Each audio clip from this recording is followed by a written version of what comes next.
అంటే ఇది కరెక్ట్.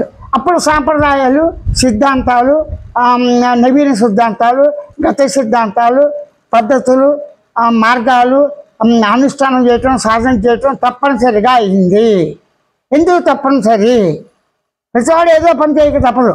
ఆ పనితో పని చేయుట, ఆ కర్మము, కర్మ ఫలితాలు, చేయుట క్రియ అన్నీ కలిసి కర్తృత్వం ఎవరు?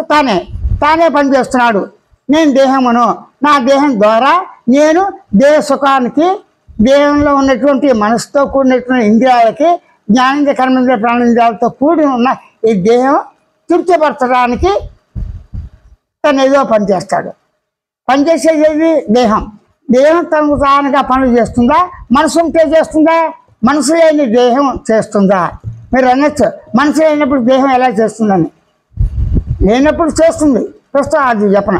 గాఢ నిద్రావస్థలో మనసు లీనమైనప్పుడు, మూర్ఛలో లీనమైనప్పుడు దేహం చేతులు కాళ్ళు కొట్టుకుంటుంది కదా, చదువుతున్నాడు కదా నిద్రలో కూడా.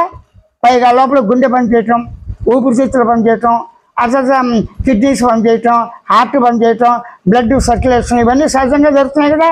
నువ్వు తెలుసుకున్నప్పటికీ దేహాన్ని స్లోతో, తెలియనప్పుడు కూడా వాటికవే వాటి పనులు చేసుకుంటున్నాయి. దానికి కారణం ఏంటి? అందరికీ చైతన్యం అనే ఒక తెలివి ఉండు చేతనే, స్పృహ ఉండు చేతనే, ఎరుపు ఉండు చేతనే ఇవన్నీ